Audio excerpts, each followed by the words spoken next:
very good afternoon to everyone. The paper I am going to present today is a part of my research. The title of my paper is The Influence of Hinduism and the Problem of Liminal Identity, an eco-religious study of the Bhumij tribe of Bengal. So, for the discussion of the paper, I have selected some kind of objectives that will highlight the core area of the study. The paper will highlight the tribal religious systems and beliefs.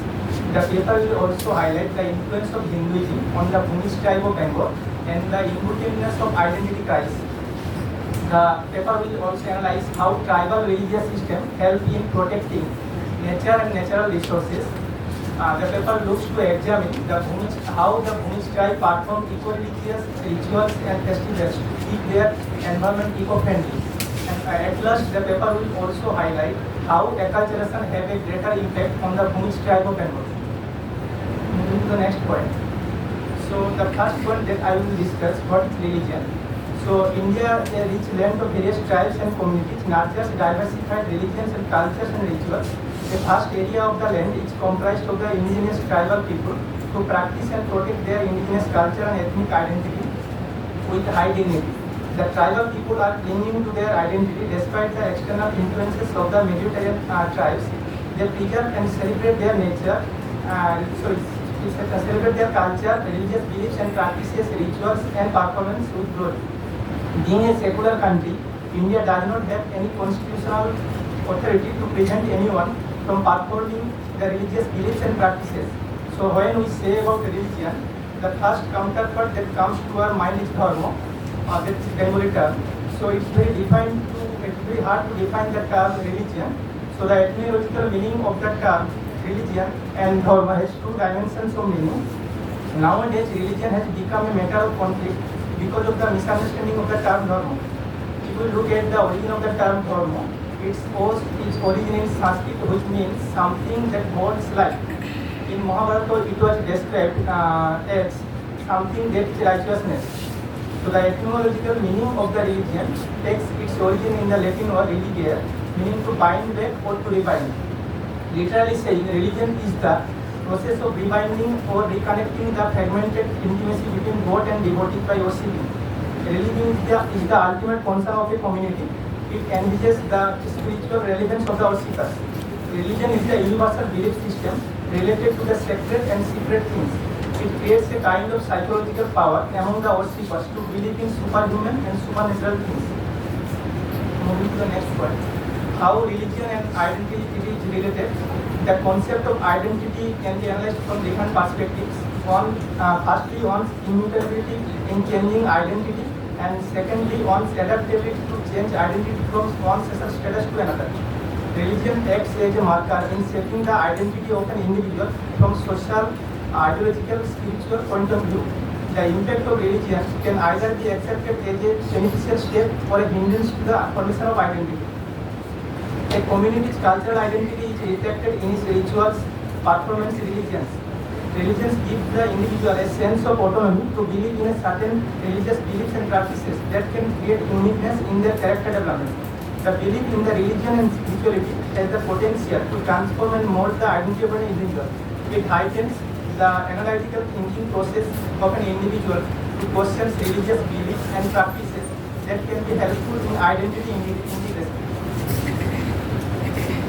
So moving to the next point, the paper deals with the religious beliefs and practices of the Bhumij tribe of Bengal. So at first, who are Bhumij? So Bhumij are actually one of the endangered tribes of Bengal. The name Bhumij indicates one's association with soil. According to the census 2011, the Bhumij tribe is only 7.61% of the total tribal population in India. Except for Darjeeling and Murshidabad, they are found in almost all the districts of West Bengal. They belong to the Munda groups of people. They are mixed with the Hindus and became separated from the mainstream. The Bhumij tribe is a prominent example of the process in which a neglected aboriginal tribe has gradually lost its cultural and hereditary inheritance. The most striking fact is that they lost their cultural identity and adopted the Hindu religion.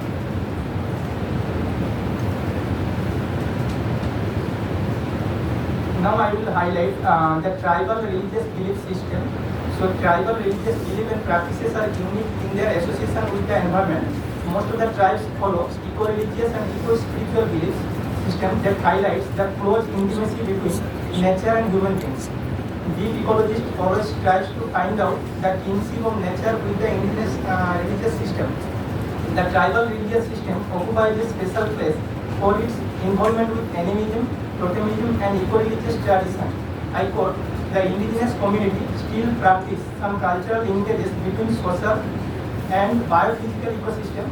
They have not only co-evolved with the surrounding environmental conditions, but also they have maintained it in a diverse and productive state on the basis of traditional practices and beliefs.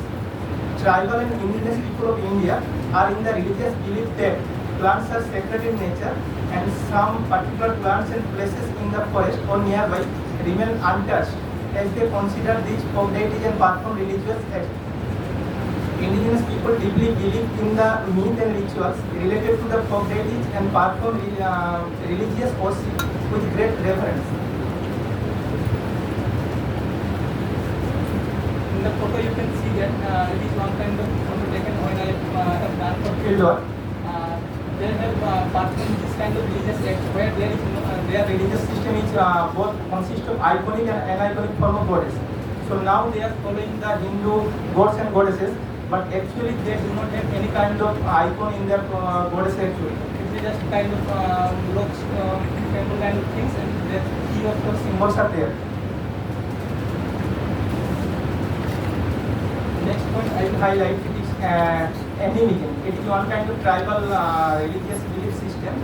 So animism is it comes from Latin word anima. It means spirit or life. It is the belief that objects, places, and creatures all possess a distinct spiritual essence. Animism perceives all things, animals, plants, rocks, rivers, as animated and alive. Animism is used in anthropology of religion as a term for the belief system of many indigenous people. Animism is said to describe the most common and fundamental trait of indigenous people's belief in spiritual and supernatural perspective. So in short, we can say animism is a kind of belief in supernatural aspects of supernatural creatures. The term animism is an anthropological construct. In the Buddhist community, the people have also their faith in witchcraft, black magic, and some other evil and mysterious spirits, and they believe that the presence of these malevolent spirits can cast an ominous impact on the life of the individual and the community. The next point is totemism. It is also one kind of belief system. So totemism is a belief in kinship with a mystical relationship between a group or an individual and a totem. A totem is a spirit being, sacred object or symbol that serves as an emblem or of a group or people, such as family, clan, lineage, or tribe. Tribal people are separated into different clans, and every clan follows certain totemic beliefs. Totemism is an indigenous belief system that contextualizes the conservation of plants and animals through religious veneration. The plants and animals that are preserved have some association with the clan, lineage, and ancestral family. The tribal people will not do any harm to the plants and animals of the totemic religious belief, and will try to preserve them through worshipping and other religious practices. Through the practice of totemism, the indigenous people not only conserve natural objects but also show their deep association with nature. So in the slide you can see there are some of the named clan and the totem associated with. In the sense, totem refers to the first one is gold. That tribe it refers to Salpis. So the people who has the clans, He will not kill the Salpis. and he will try to protect the totem associated with the clan actually. So in this way they try to preserve the nature and natural resources. And every community, every tribal community has some kind of clan, and every clan has refers to some kind of totemic belief or totemic symbol kind of things. Next point I will analyze how eco-religiousness or eco-spirituality or eco-theology. So eco-spirituality is an I quote, a manifestation of the spiritual connection between human beings and the environment. I quote. Eco-theology is a new approach to looking at nature from religious point of view The eco-theological practice of the indigenous people will respond to the religious environmentalism that highlights the importance of nature in human society. Unlike other religions, tribal religious beliefs always respond to the crisis of environmental degradation. It will not be inaccurate to mention tribal religions as green religions. Indigenous people create the image of God and goddesses in every natural object and worship them from religious viewpoints. According to Saint Meyer, I quote, eco-theology is a theological discourse that highlights the whole households of God's creation, especially the world of nature, as an interrelated system. Unquote. The relationship between nature and tribal people is inseparable. I quote, the tribes live a harmonious life in close association with nature and depend on it to sustain their lives.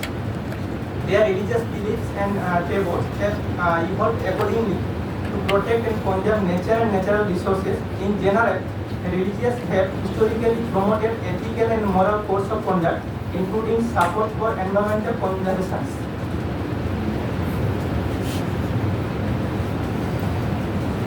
Next point I will highlight, describe religious practices of the Bhumish tribe of Bengal. The Bhumish people mostly follow Hindu religion and they were attracted to the Hindu gods and goddesses as a result of their long association with the Hindus. In the Bhumish community, Simbonga or the sun god is the chief deity. They believe in that Simbonga or sun god is the creator of the universe. They worship a number of deities like Maranguru, just goddesses of will for the arrival of rain, and other goddesses like Baram, Devasari, the deity of water and health. And in the month of the Bengali calendar year, that is Boisak, they worship Durga Puja for the benefit of the village. And in the Bhumish settlement, a altar of Gram Thakur was made. Earth and elephants and horses are placed on the altar and they perform religious veneration. You can see in the photo that the earth and elephants and horses and they are doing their religious practices. And in every house, Horaita, which worshipped in the month of Kartik, means October, November, for the growth of cattle power. And in the same month, they also worship Bhagat God in the belief that to protect themselves from wild beasts.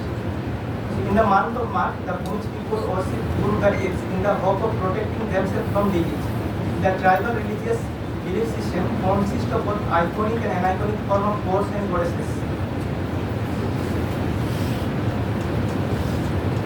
So under these religious practices, I will highlight some kind of festivals and religious worship that have some kind of eco-religious connection or eco-spiritual connections.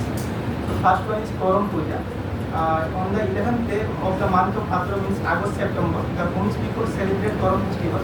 Though the festival is for all, women are the still main participants. The unmarried youth bring the Koram branch from the forest and it is planted near the village priest house.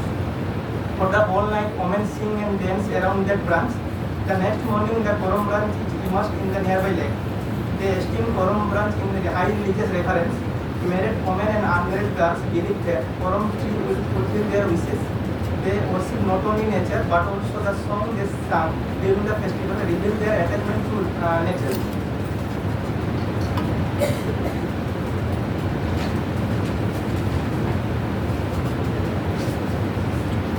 Next festival is Sarul festival. Sarul is one of the prominent festivals that has some eco-religious perspective. In the month of March and April, the people of the tribe celebrate this festival. This festival is celebrated when nature decorates herself with the blooming of sunflowers and leaves.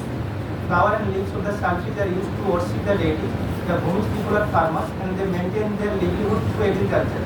The festival celebrates the advent of the new year and highlights the beginning of the cultivation season. The mythological telling of the festival is that it symbolizes the marriage between earth and sun. The union between the earth and the sun, as it is believed, makes the earth fertile and bountiful of natural resources. Next one is Dondina festival. It is actually a festival where they worship their the cattle because they are farmers and so they worship the cattle for their the cattle help them throughout their agricultural process. So this is a festival of worshipping cattle, especially cows. The veneration of the cow goddess is called Pandana. The people who the Bhumish people put turmeric and carnival paste on every cow's horn. They made a crown made of new pettisu and put it on the head of the oldest cow. They believe that cows are the incarnation of the goddess. next point I will discuss how rituals and eco-consciousness are related. As you know that rituals are the most integral part of any religious performance. So every community has certain kind of rituals to follow. As you mentioned that the animism or the belief in supernatural spirit has a greater part to play in the Bhumij community. And Bhumij community follows certain kind of rituals related to animism. For example, during pregnancy, women of the tribe are not allowed to go out alone because they believe that some kind of spirits can harm women. And in every ritual of the Bhumij tribe, the interconnectedness relationship with nature is visible. And a few days before marriage, you can see here for both brides and grooms. Before their marriage, they have to get married with for brides, they have to get married with the mohon tree, and for groom, they have to get married with the mango tree before their original marriage. So the importance of nature in tribal society cannot be ignored. Nature is associated with religion, rituals, and every way of life of the tribes.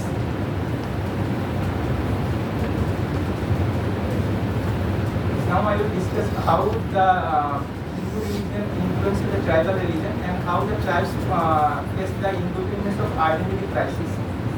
Acculturation plays a vital role in forming the new identity of the indigenous people. Tribal people adopt the religion and languages of the place where they reside. The culture, tradition, and religion of the larger society become dominant in the tribal society. The impact of Hinduism in the Bhumij world is quite visible.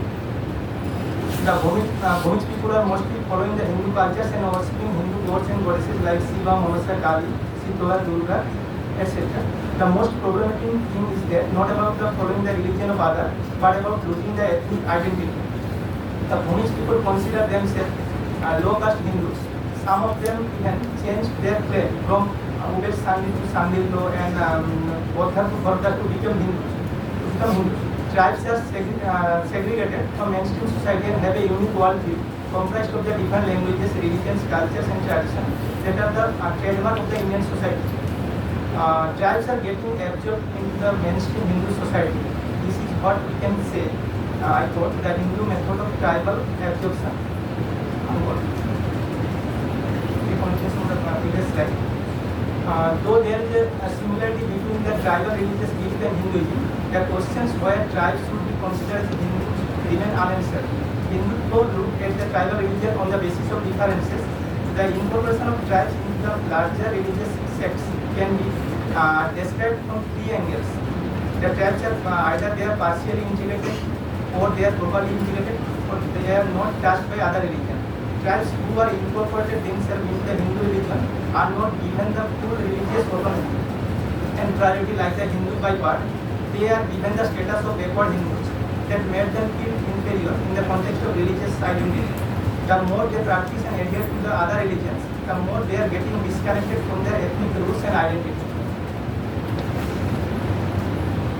The next point I will discuss how they face the indigenous identity and how linearity is related to the tribal peoples. So the term linearity comes from Arnold Van Galen's the book Rites of Passage. In the book, Arnold Van Galen highlights three phases of liminality. First one is preliminary, that is separation. The middle one is liminal or in-betweenness, and the last one is post-liminal, that is reincorporation. So liminality comes from the Latin word limen, signifying threshold. So tribal people are on the parts of threshold. They are neither Hindus nor tribe when they are blindly following that vegetarian religious beliefs and practices. I quote, liminal entities are neither here nor there. They are betwixt and between the positions assigned and added by law, customs, conventions, and ceremonies.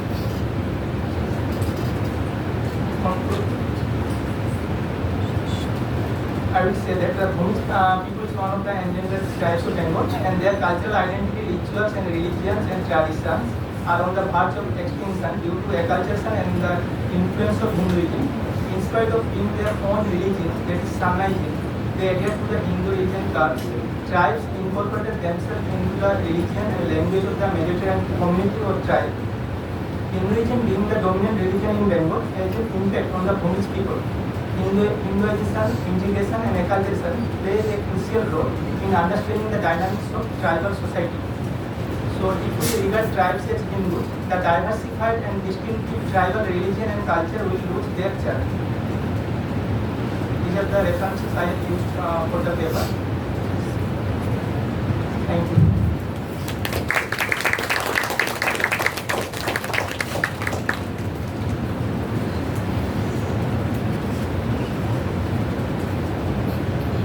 You can ask me questions and give your suggestions also.